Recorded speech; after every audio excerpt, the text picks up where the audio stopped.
Halo guys, Assalamualaikum dan salam sejahtera. Kembali lagi bersama dengan saya di Tengkuruk Channel. Jadi pada kalian yang menonton video ini, saya doakan agar semuanya berada di dalam keadaan yang sehat dan baik-baik saja. So, hari ini saya ingin berbicara tentang sesuatu yang sangat dekat di hati saya. Tidak lain dan tidak bukan adalah sepak bola. Dan kita tahu ya, sepak bola ini bukan sekadar sukan, tetapi ini adalah satu budaya ataupun satu semangat, dan kadang-kadang ini merupakan satu harapan untuk sesebuah negara. Dan apa yang saya lihat hari ini, saya ingin menyentuh tentang kebangkitan persepak bolaan yang berlaku di Indonesia, yang saya rasa ini sangat luar biasa dan patut kita semua ambil inspirasi daripada perjalanan timnas Indonesia yang sudah sampai ke level boleh dibanggakan ya. Dan bayangkan, sekarang ini Indonesia adalah satu-satunya tim tunggal ya, ataupun wakil tunggal dari ASEAN yang melangkah ke peringkat kelayakan Piala Dunia ya, kelayakan akhir. Dan ini bukan satu perkara yang kecil, teman-teman. Mereka berada di tempat ketiga ya, ataupun urutan yang ketiga di grup C, setaraf dengan pasukan-pasukan besar di Asia seperti Arab Saudi, Australia, Bahrain, Jepang, China ya. Ini merupakan satu perubahan yang sangat besar yang berlaku pada timnas Indonesia. Dan kalau kita lihat dari sejarah, memang jarang kita dengar pasukan ASEAN ini mampu bersaing sampai ke tahap seperti mana yang Indonesia kecapi hari ini.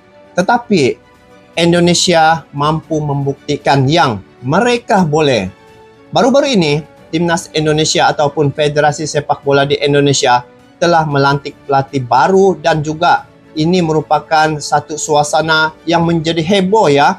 Bukan saja di Indonesia, malah di Asia Tenggara ya, turut terkejut atas keputusan yang telah dilakukan oleh Federasi Sepak Bola di Indonesia. Saat ini Indonesia berada di landasan yang betul ya, dan Indonesia berani membuat keputusan menukar pelatih baru asal dari Belanda. Nah, kalian teman-teman pasti melihat berita yang saat ini tengah viral ya, tentang timnas Indonesia, yang mana Indonesia melantik pelatih baru ini. Dan saya rasa ini merupakan satu langkah yang bijak ya, dan kita boleh lihat perubahan dalam cara mereka bermain, mungkin lebih teratur ataupun lebih fokus. Dan yang lebih penting lagi adalah pemain-pemain timnas Indonesia ini pasti akan lebih bersemangat lagi, sebab ada 4 laga lagi ya, sisa laga yang bakal akan ditempuhi oleh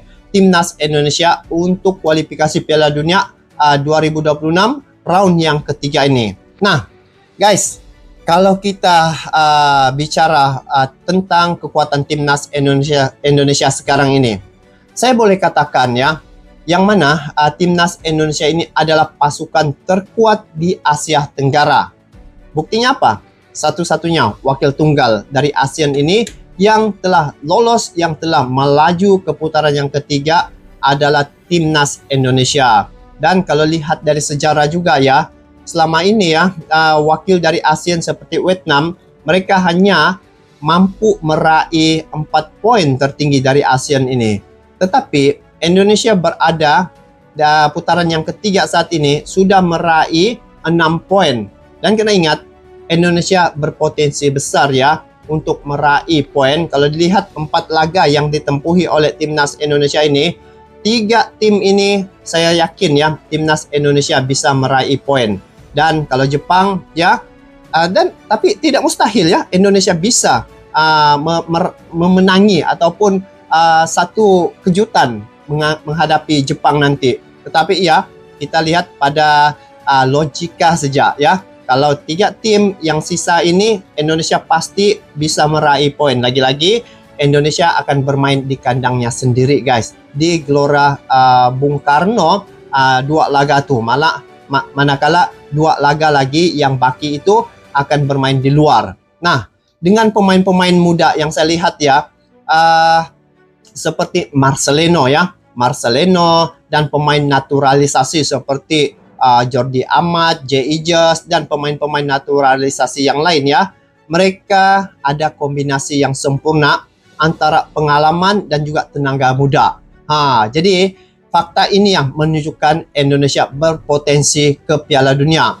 Saya lihat ada beberapa perkara yang menjadi kekuatan untuk timnas Indonesia. Nanti kita ulas ya selepas ini. Dan sekarang mari kita lihat pula kekuatan ataupun fakta yang menunjukkan kenapa misi Indonesia ataupun mimpi Indonesia untuk ke Piala Dunia bukan sekadar angan-angan ataupun mimpi. Kalau dilihat ya, program dan pembangunan pemain muda Indonesia ini serius ya dalam membangunkan pemain-pemain muda ataupun program yang mereka lakukan. Indonesia dia mempunyai akademi sepak bola ya, seperti Garuda Select ya, yang mana mereka menghantar pemain-pemain muda ini ke luar negara untuk belajar bermain di liga-liga kompetitif. Dan hasilnya kita sudah lihat ya, dan juga jelas bagaimana bakat-bakat besar yang mulai mencari perhatian seperti mana Marcelino. Marcelino guys, ada saatnya dia dipuja, ada kalanya dia dikecam, tetapi baru-baru ini Indonesia telah berubah wajah daripada urutan yang paling bawah ya, tetapi atas komitmen yang telah dilakukan oleh Marcelino dengan tim sekali, tapi jaringan itu dilakukan oleh Marcelino. Ada 2 jaringan yang diperolehi menghadapi Arab Saudi ketika itu. Kedudukan Indonesia telah jauh berubah, menaik pada urutan yang ketiga. Pada asalnya urutan paling bawah guys. Jadi itu antara yang saya lihat kekuatan untuk timnas Indonesia. Selain daripada itu, kalau kita lihat ya dari segi pelaburan dalam infrastruktur, lihat saja stadion-stadion baru di Indonesia. Contohnya stadion utama Gelora Bung Karno, kalau orang Indonesia katakan ataupun singkatkan GBK, yang menjadi kebanggaan mereka. Infrastruktur yang baik ya, ini membantu meningkatkan kualiti pemain dan juga pengalaman pemain. Ini merupakan satu fasilitas yang dibanggakan oleh Indonesia. Kalau saya lihat ya sendiri sudah datang ke Gelora Bung Karno, memang stadionnya itu boleh mencapai sampai 80.000 ya jumlah penonton yang boleh hadir di stadion Gelora Bung Karno itu. Dan dari segi mentalitas ya pemain-pemain ini, Indonesia tidak lagi hanya bermain untuk bertahan. Karena ingat tuh guys, saya lihat ya, mereka bermain untuk menang. Ini dan strategi yang berani yang dilakukan oleh Indonesia, contohnya kemenangan mereka atas Vietnam dan Thailand dalam kejohanan sebelumnya, menunjukkan ini perubahan mentaliti pada pemain-pemain timnas Indonesia. Patut saja ataupun pantas saja ya, pada awal-awal Pak Erick Thohir menjabat sebagai ketua umum di Federasi Sepak Bola di Indonesia, dia mengundang tim nomor 1 ranking peringkat FIFA yaitu Argentina. Dan ini merupakan pertemuan ranking pertama dan ranking 100 kalau tidak silap ya 57 Indonesia masa itu. Nah, kenapa berani federasi ataupun Pak Erick Thohir melakukan hal itu menghadapi tim ranking nomor 1 ranking peringkat FIFA? Ini adalah memberi motivasi serta mengasah mental para pemain. Dan hari ini sudah terbukti, dan juga bila melihat Indonesia ya, pemain-pemain mereka bila menghadapi tim-tim gergasi yang lain seperti Arab Saudi, Australia ya, mereka sudah tidak ada kegentaran ataupun keraguan menghadapi tim-tim besar ini, karena sebelum ini mereka sudah menghadapi tim nomor 1 ranking peringkat FIFA yaitu Argentina. Messi guys, timnas Messi itu, Messi ada di situ. Dan selain daripada itu, dari segi sokongan yang padu ya daripada pendukung ya, kalau teman-teman pernah ke stadion Indonesia ya, terutamanya teman-teman yang ada di Malaysia, teman-teman akan paham apa yang saya maksudkan. Suasana di sana bukan sejak meriah, tetapi penuh dengan semangat perjuangan ya. Penyokong-penyokong adalah pemain yang ke-12 yang sentiasa memberi motivasi kepada pasukan timnas Indonesia. Kalau lihat dalam stadion itu memang cukup ramai ya, 80.000 guys. 80.000 jumlah penonton yang boleh hadir ke situ. Nah, jadi inilah perkara yang saya lihat ya dari sudut pandangan orang luar dari Indonesia. Sebab kalau teman-teman di Indonesia mungkin sudah biasa dengan suasana sepak bola di Indonesia, tetapi kami nih yang dari Malaysia ya, perkara ini merupakan satu perkara baru dan menjadi satu inspirasi ya untuk kami apabila melihat bagaimana persepak bolaan di Indonesia itu boleh melaju dengan baik sekali di bawah kepimpinan Pak Erick Thohir. Nah, apapun guys, harapan untuk timnas Indonesia.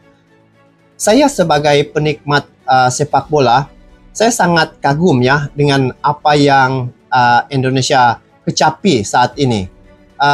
Saya percaya jika Indonesia terus konsisten dan mereka boleh ataupun pasti layak ke Piala Dunia, dan ini bukan satu mimpi lagi ya guys, karena apa yang saya lihat pemain-pemain timnas Indonesia ini, dalam timnas Indonesia itu semuanya pemain grade A. Bergantung pada pelatihnya siapa yang dia turunkan ataupun tampilkan. Tapi kalau melihat daripada sejarah dalam rekod kualifikasi Piala Dunia 2026 ini, sekiranya pemain-pemain itu yang sudah mempunyai chemistry yang baik, mereka pasti boleh mengalahkan tim lawan yang dikatakan tim gergasi ini, seperti mana Indonesia mengalahkan Arab Saudi. Dan saya percaya jika Indonesia konsisten ya seperti ini berterusan, ini akan membuahkan hasil, dan ini bukan lagi satu mimpi untuk Indonesia. Dan fakta-fakta yang saya sebutkan tadi itu sebenarnya baru sedikit ya, dan ini sebenarnya sudah memberi gambaran, membuktikan bahwa timnas Indonesia sudah berada di landasan yang betul.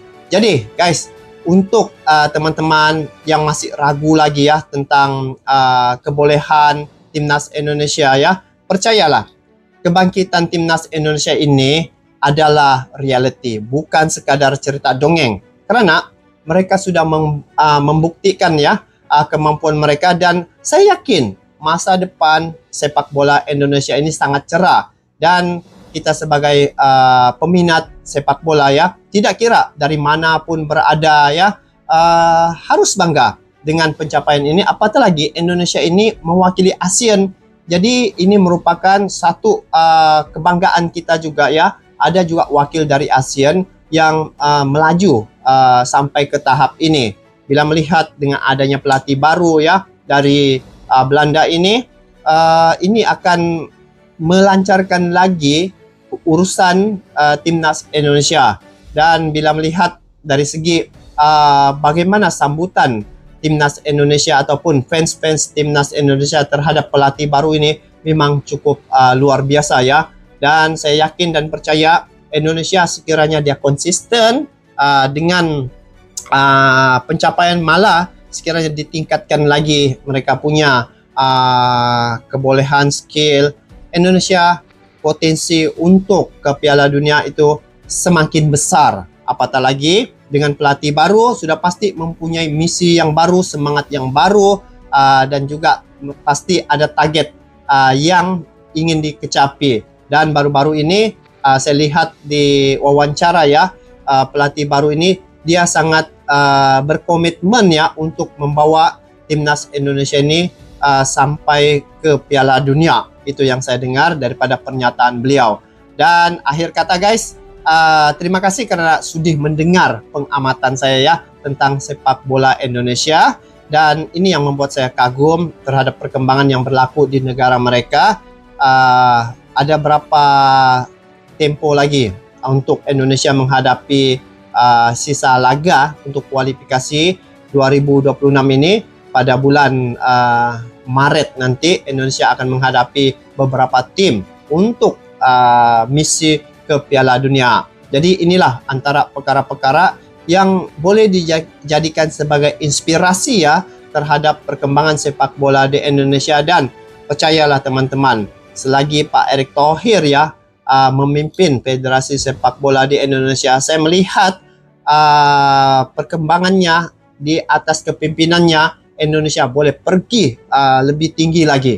Itu yang saya lihat melalui pengamatan saya tentang sepak bola yang berlaku di Indonesia. Jadi harapan saya untuk timnas Indonesia ya sebagai wakil tunggal dari ASEAN, do the best, lakukan yang terbaik.